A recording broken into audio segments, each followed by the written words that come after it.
new coup d'etats. I say that and people get angry with me, saying, oh, you're being pessimistic. No, I'm being ultra-realistic and hard-headed. And what happened in Honduras, they tried in Venezuela and failed because the masses came out. Now, the questioner said, what happened in Honduras? I think the American ruling class, really, there appears to be a division on this.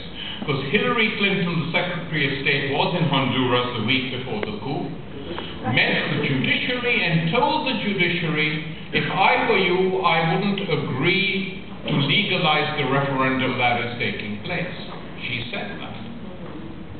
Once she said that, the military took that as a green light to carry out a coup and remove Zelaya from power. That's essentially what happened. Now, she says that was not what she meant, and Obama came out to attack the coup, which is also a novelty to hear an American president attacking a military coup in Latin America. Usually they're behind it, but lots of people are arguing that this is, good cop, bad cop going on. But there have been mass mobilizations carrying on, and the Latin Americans, the South Americans, have succeeded in isolating this regime, all of whose generals were trained in the School of the Americans.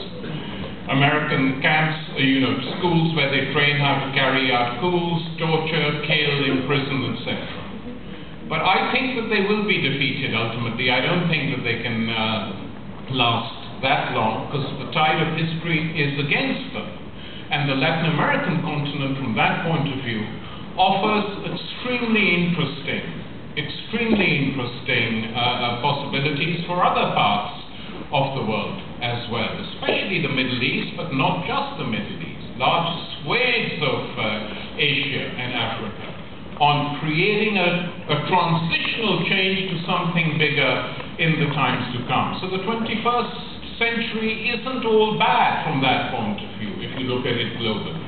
Many things are on the move, and the one thing which cannot be said, which American ideologues in their triumphalism used to say, do you remember what the arguments used against us on the left, if you were a socialist or a leftist, in the 90s used to be, capitalism has triumphed, there is no other alternative possible. Fukuyama used Hegel to tell us that this is the end of history, because Hegel had taught that the Prussian state was the last statement of history, and that's all that was needed, and Fukuyama mimicked that and said liberal democracy under American capitalism is the end of history.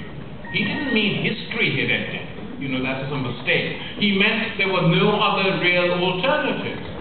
Well, with the collapse of capitalism now, or not the collapse, but the crisis of the existing capitalism, which they imposed on the world since the 90s, with their network of institutions and bullying and a new language invented, and the effects that had on politics and culture, is still with us.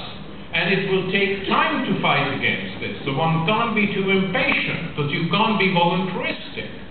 But I am confident that over the next 10 to 15 years, we will see a big revival of social movements in other parts of the world, and we've got to make sure that we operate and function well. I can't answer all the questions about the Italian far left and the British far left. They're very different entities.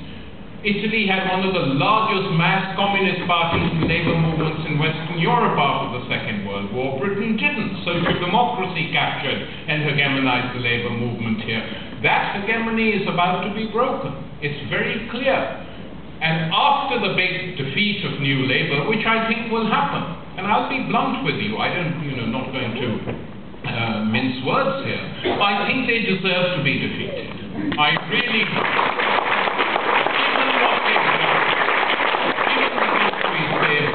conquered, and from that defeat, not simply bad things. Of course, you'll have a Tory Liberal or some sort of a government which will more or less carry on like New Labour. But it will create a basis for trying to recompose and reorganize the left and progressive forces in this country. And from that point of view, it will be extremely important to work with people within the labour movement who have been critical of what has been going on but haven't managed to articulate it that well. Thanks.